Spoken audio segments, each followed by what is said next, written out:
EduVerse PD podcast, brought to you by ProEd Education Solutions, your on-the-go professional development. Welcome to the world's first education podcast hosted by AI. In today's episode, our dynamic co-hosts are tackling a thought-provoking topic that has sparked debate for years in education: giftedness. As seen as a zombie in modern educational discourse, it's time to rethink how we approach it.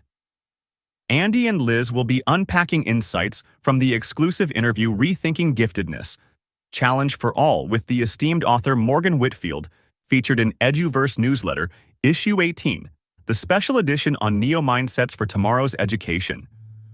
Whether you're a seasoned educator or just starting your journey, this conversation is packed with fresh ideas and strategies for fostering a more inclusive classroom. Let's hand it over to Andy and Liz to get started. Welcome back to the EduVerse PD series. I'm Andy, and today we're diving deep into a concept that might have you rethinking how we approach student potential. Hi everyone, I'm Liz, and I'm excited to unpack this with you, Andy. You've shared an interview with Morgan Whitfield, an educator and author who's making waves with her book. Yeah, her book's called Gifted: The Shift to Enrichment, Challenge, and Equity, and it really challenges that traditional idea of giftedness. It's fascinating how this concept is so ingrained in education, isn't it? It is, and Morgan calls it a zombie concept because it's outdated, but it just keeps shuffling around in schools. You know what I mean? Right, like we try to rebrand it with new labels like high ability or high-end learners. But those are just labels. Exactly. New labels don't equal new thinking, as Morgan says. I like that new labels do not equal new thinking. It's powerful, and she really argues that those labels often reflect privilege and access to resources more than innate ability. And she gives some really compelling real-world examples to illustrate her point. One that stuck with me was she talks about a school that developed this fantastic program for designing a sustainable cafeteria, but it was limited to high-aptitude students. And you know, those programs, even with the best of intentions, can really deepen social inequalities. It's almost like the label becomes the limit. Yeah, it's a self-fulfilling prophecy. But the good news is Morgan doesn't just offer critiques. She provides a compelling alternative, shifting toward enrichment and equity. Where every learner is challenged and supported. Exactly. So how does that play out in a real classroom? Well, it's about making challenge the norm, not the exception. I like that. So one way is through adaptive teaching, tailoring instruction to meet individual needs while maintaining high expectations for all students. Meeting students where they are, but pushing them to go further. That reminds me of Morgan's focus on capacity over ability. Right, recognizing that all students can grow and improve with the right support. I love the analogy she uses to illustrate this. Imagine turning all the straw in a haystack into gold, instead of just searching for those few gifted needles.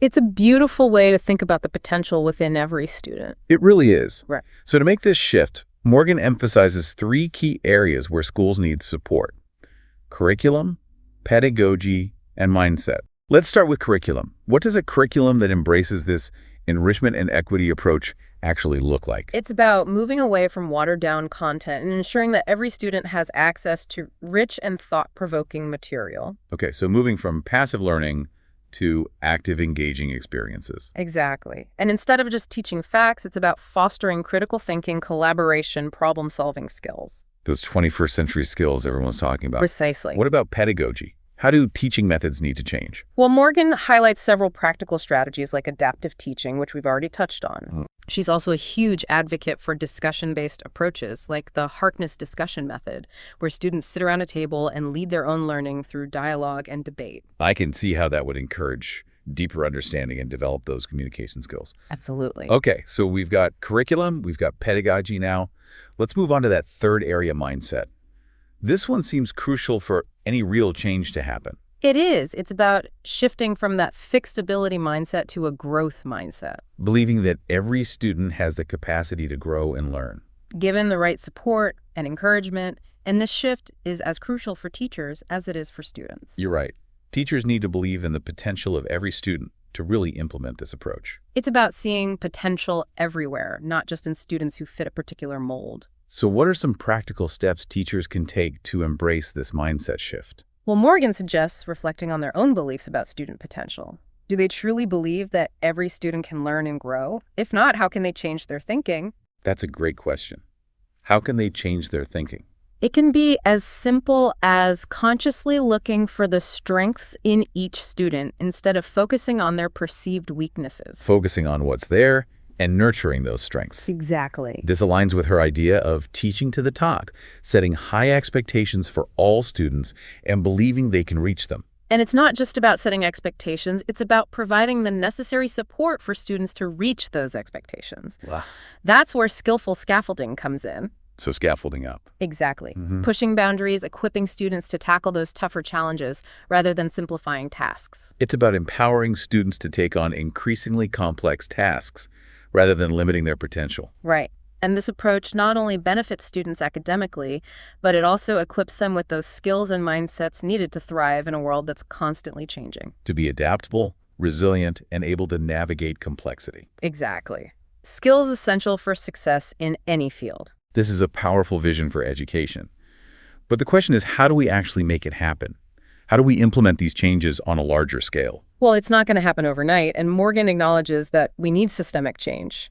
She advocates for broader educational policy changes to support this more equitable model. This brings up some interesting questions. What specific policy changes does she propose? And how can educators be part of advocating for those changes? Yeah, she gets pretty specific, actually. She suggests rethinking how we allocate resources. Like, instead of funding schools based on, the perceived ability of their students, she advocates for a model where all schools have the resources they need to provide a high-quality education for every student, regardless of their background. That makes a lot of sense. Where schools have more resources attract those better teachers, offer more enrichment programs, end up with higher test scores, and then get even more funding. Right. It's a system that can really perpetuate inequalities, even unintentionally. Unintentionally, but still. And she doesn't stop there. Morgan is also a huge advocate for equitable access to early childhood education. She argues that high-quality early childhood education has a massive impact on a child's long-term success, but access is often determined by a family's income. So kids from disadvantaged backgrounds are already at a disadvantage from the very beginning. Exactly. So essentially, she's calling for universal access to high-quality early childhood education for all kids, regardless of income. Precisely. It's about leveling the playing field from the get-go. This all sounds good in theory, Liz, but are there any actual examples of schools or districts that are putting these ideas into practice and seeing results? That's what's so compelling about Morgan's work. She doesn't just talk about theories. She gives concrete examples of schools and districts that are making these changes and seeing amazing results. So it's not just wishful thinking. Yeah. It can be done. Exactly. It's achievable with the right mindset, support, and strategies.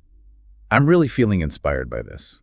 It feels like we're being given a roadmap to create a more equitable and engaging learning experience for all students.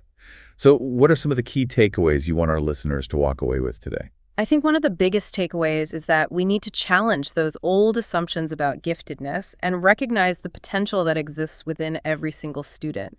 It's not about sorting and ranking. It's about creating those learning environments where everyone feels challenged and supported to grow. It's about moving from that scarcity mindset to an abundance mindset, believing that every student has something special to offer. Exactly. And it's not just about individual success. It's about collective progress. When we invest in the potential of all our students, we create a better future for everyone. It's about creating a world where everyone has the opportunity to reach their full potential.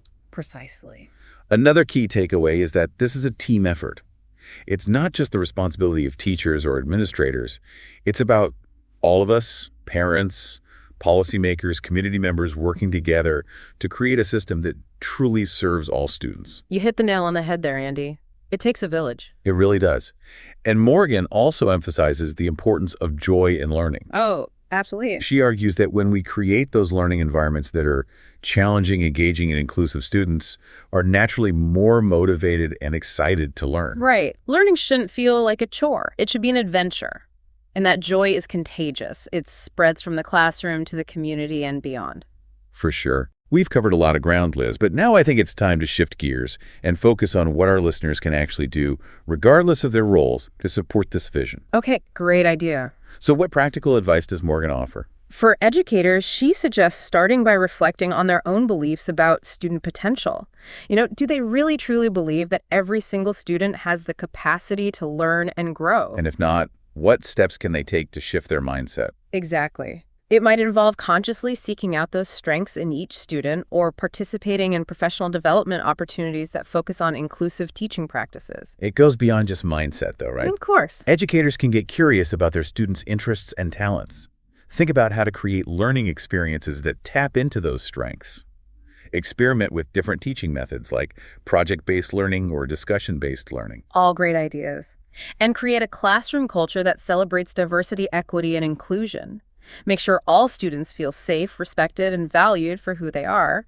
And this goes beyond the classroom, too.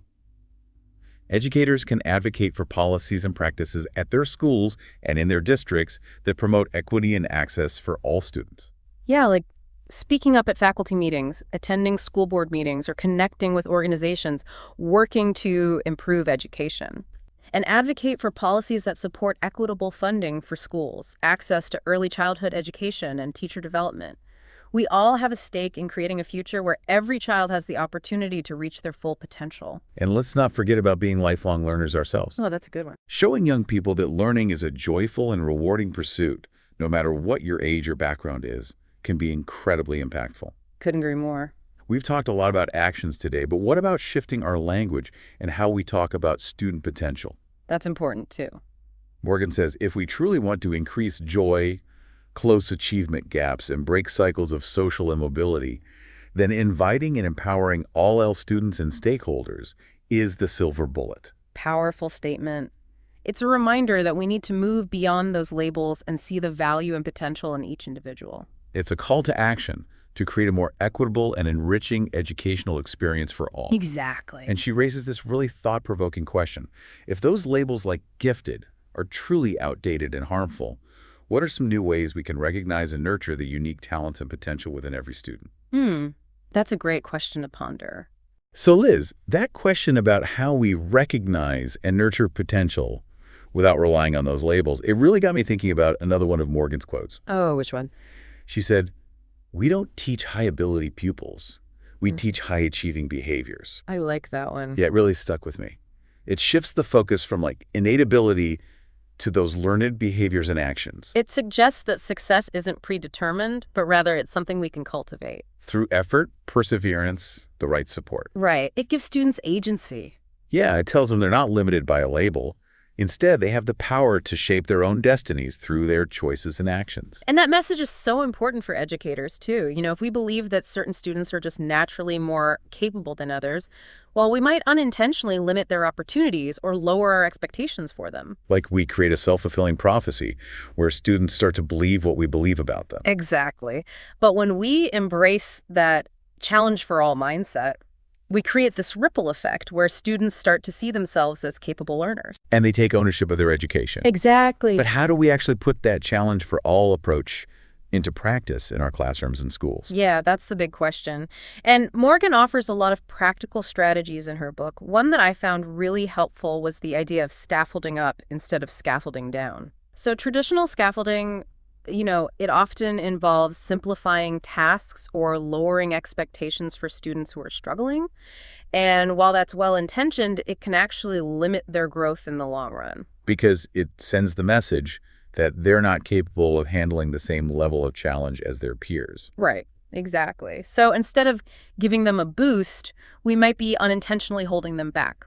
Okay, so how does scaffolding up address that? Instead of lowering the bar, scaffolding up provides students with the support they need to reach higher. It's about pushing those boundaries and helping them develop those skills and the confidence to actually tackle those tougher challenges. So it's about empowering students to stretch themselves and see what they're truly capable of. What does that look like in a classroom? Well, Morgan gives some really great examples. Like, you could provide clear models, break down complex tasks into smaller steps, offer frequent feedback, encourage peer-to-peer support. So creating a learning environment where students feel safe to take risks, make mistakes, learn from those experiences. Exactly. And this is where the power of relationships really comes into play. You know, those strong supportive relationships between teachers and students, between teachers and parents, among the students themselves. Those are foundational. Absolutely. When those connections are strong, students feel seen, heard, valued, and that encourages them to step outside of their comfort zones and embrace those challenges. It creates a fertile ground for growth. It's important to remember that this idea of challenge for all It's not just for K through 12 classrooms. Right. It's relevant for anyone involved in learning and development, whether it's higher education, corporate training, or even just personal growth. The principles are universal. It's about recognizing that potential within each individual and creating environments that support their growth. And that's something we can all strive for, regardless of our roles or contexts. We can all be advocates for creating learning experiences that challenge and inspire. Morgan's work really reminds us that creating a more equitable and enriching world, it all starts with education. It's where we shape the minds and hearts of future generations. And when we embrace this challenge for all mindset, we're not just changing individual lives, we're transforming society as a whole. That's a great point. So as we wrap up, let's commit to carrying Morgan's message forward. Yes, let's challenge those outdated labels, embrace the potential within every learner, and create learning environments where everyone can thrive. And let's have fun along the way. Absolutely. When we approach learning with passion and believe in the power of every individual to make a difference, that's when the real magic happens. Thanks for joining us on this journey of discovery. Until next time, keep exploring, keep learning, and keep believing in the power of possibility.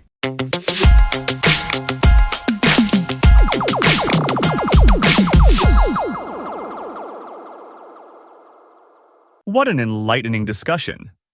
Andy and Liz, thank you for sharing such valuable perspectives on rethinking giftedness and its place in modern education. And a special thank you to Morgan Whitfield for offering such powerful insights in the interview. To explore the full interview, be sure to check out EduVerse Newsletter, Issue 18. It's available on our website at www.proed.com.vn/eduverse. and packed with even more insights on neo-mindsets for tomorrow's education. And remember, your voice matters. If you have unique ideas, experiences, or strategies to share, we invite you to contribute to EduVerse. Together, we can make a difference in education worldwide. Thanks for listening, and we can't wait to welcome you back in our next episode of the EduVerse PD podcast, brought to you by ProEd Education Solutions.